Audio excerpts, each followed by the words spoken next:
What's up you guys, it's Sarah and welcome to my book club. So 2019 was the year when I really started to get back into reading. I read a lot when I was younger, especially when I was in elementary school. But once I got into high school, I kind of stopped reading and I haven't really read a ton. But at the beginning of this year, I started reading before I go to bed, which I found to be really nice because it helps me fall asleep and it also lets me read a ton of books. I probably read over 50 books in 2019, which I know is quite a bit, but most of those were read over the summer when I had a ton of time to spare. Today I'm going to be sharing with you guys my top favorites. So in no particular order, the first book is Educated by Tara Westover. This book is an autobiography about Tara Westover and her story is really interesting.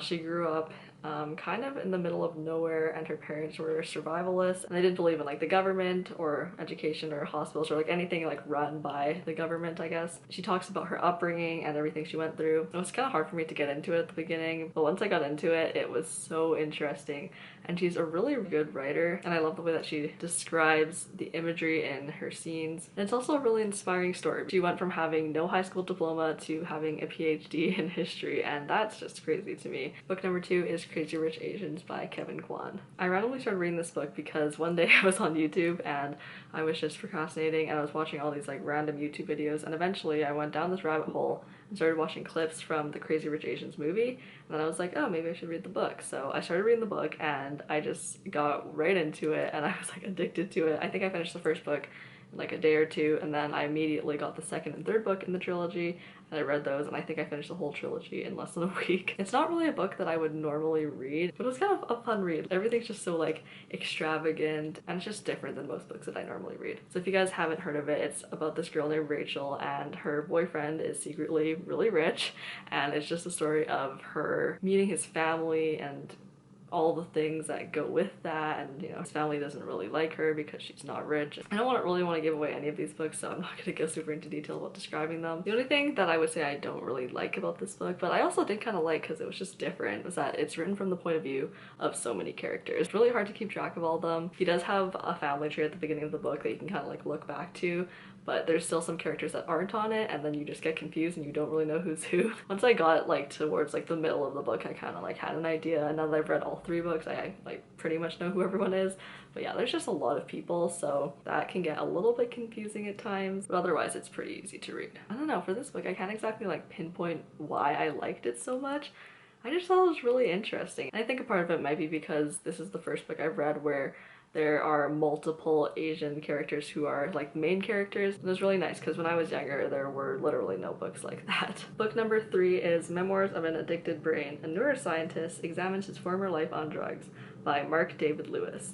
That is a long one. So I've always really enjoyed biology and psychology and just the human body in general, and fun fact, before I was in engineering in school I was actually a biology major, or at least I applied to be a biology major, but then I switched before I actually got into university, so I never actually studied bio. So I've always found this thing super interesting, and this book is about a neuroscientist who used to be addicted to drugs, and he goes over his past experiences in life and you know how he got into drugs, and he also weaves in information about the brain and how it works. There's definitely a lot of scientific talk in it, so if you don't really like that stuff you probably won't like this book.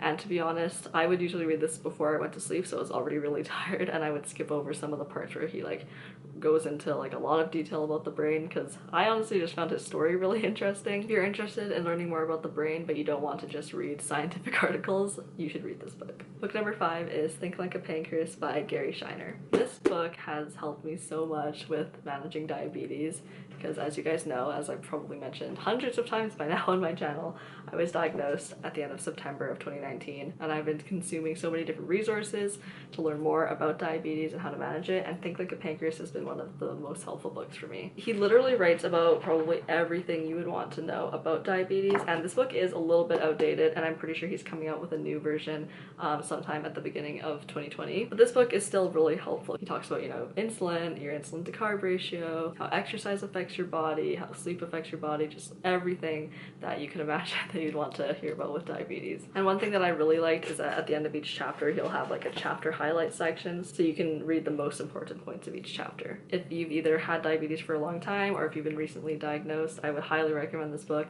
It's really helpful to just really understand diabetes and how to manage it, coming from all of the different aspects that affect your blood sugar. Book number 5 is Quit Like a Millionaire by Kristy, Shen, and Bryce Leung. My dad actually recommended this book to me because recently he's started to get into like investing type things, and I've also kind of this year. I feel like now that I'm 19, I should be, you know, more of an adult and start investing my money and, you know, just figuring out finances in a more like adult way, because I feel like right now all I do is just save my money and not spend it, which is like a good thing, but I feel like I should be doing more with it, like investing it so it can grow, and I don't know. It's definitely pretty overwhelming and there's a lot when it comes to finances, and I am just very confused because unfortunately we did not learn about any of that in high school, so I'm kind of trying to, you know, figure it out on my own, and this book is really helpful for that. The author intertwines her story of how she grew up really poor in China and how she eventually became a millionaire, and I think she was able to retire sometime in her early 30s. And she shows you that you don't have to be super rich or come from a really rich family to retire early, and that pretty much anyone can do it if you save and invest properly. There are a lot of numbers in this book, and to be honest, similar to Memoirs of an Addicted Brain, I kind of skipped over some of the numbers just because I'm not like that into all the investing stuff yet. But if you want basically like a step-by-step guide of what to do, then this book will definitely help you out. My favorite part though is that she uses examples from her own life, and she just writes in a really funny way. Like, I found that I was laughing at a lot of her stories and I could relate to them. Probably because her parents have a similar mindset to my parents. Another thing that she does that I like is that she includes how much her and her husband saved every year, and she literally shows like the actual numbers of all their expenses and how much they earn, so you can like really see how they did it. And I find that really interesting because a lot of people don't really talk about money that openly, and it's nice that she actually does in this book. Book number 6 is Forgive Me, Leonard Peacock by Matthew Quick. Oh my goodness, I remember I read this book in one night. I started it before I was gonna go to sleep, and I stayed up until like 2 in the morning finishing it, and wow, I almost never ever cry when I read books, but I actually cried in this book. This book is about a boy whose name is Leonard Peacock, and he is going to kill himself on the day that we're reading the story, and he's also going to kill one of his former best friends. But before he does this, he wants to say goodbye to everyone, so, you know, he kind of goes around and says his goodbyes, and then the book just takes us through him doing all this. And I don't want to give anything away because personally I really like to read books without really knowing what's going to happen, because I just want to figure it out as the story goes on. But I feel like with that premise you guys can kind of see where this book might be going. But I feel like this book is written differently than other young adult novels that I read before that are centered around suicide. I don't know, this book just, I feel like it treats it differently, and I don't know, I honestly just don't know what to say about it. I feel like I just like this book, and I don't even really know a lot of the reasons why, but I would just read it for yourself and maybe you'll like it too. The next book is Brain on Fire, My Month of Madness by Susannah Cahalan. This book is also an autobiography / true story about Susannah, where she starts off just being, you know, a normal 20-something living in New York, and she works at this newspaper company and she's doing really well, and then suddenly things just start becoming a bit off with her and she kind of starts going crazy, I guess. And then she ends up in the hospital, and it's basically the story of how she found this certain illness that she has and just how she got to that place, because it took them a long time to figure out what was wrong with her. And this book is also just so interesting. I feel like I'm really bad at describing how books are good, but this book was really well written, and it just talked about how she slowly started to turn more and more crazy and just not herself. And it talked about how her family dealt with it. It also talked about how the people in the hospital treated her and how much trial and error it took for her to get a diagnosis. And one thing that she brought up a few times in the book that really hit home with me, I guess, is the fact that there were most likely a lot of people, especially when she was diagnosed, that had the same thing as her but never got a diagnosis because this thing was really rare. But now there's a lot more people that have it.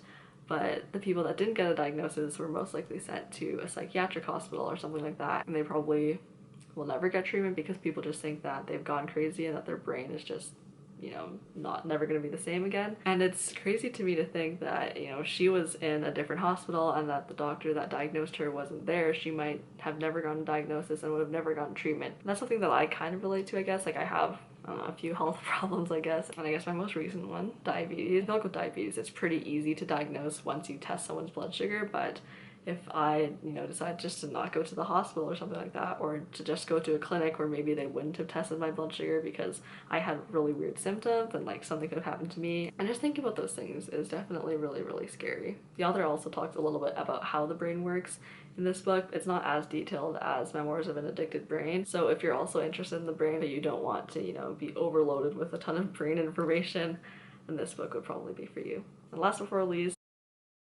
a book that I thought I would never like. It is Me Before You by Jojo Moyes. Now, I had heard about Me Before You so many times, but I just didn't really think it would be my thing because it's, you know, a love story, and usually I don't really like romances that much. But similar to Crazy Rich Asians, I was on YouTube and I just started watching a ton of clips of Me Before You. And I was like, you know what, might as well read it. So I read it and I really enjoyed the book. So this book is about a girl whose name is Lou, and she becomes this guy's caretaker whose name is Will because he had an accident where he became paralyzed, and Will doesn't really like Lou because Lou is just like bright, bubbly personality, and Will just like hates his life. And you know, they obviously fall in love, but I feel like this book wasn't even like that romantic. Like there was like romance in it, but it wasn't like only focused on that.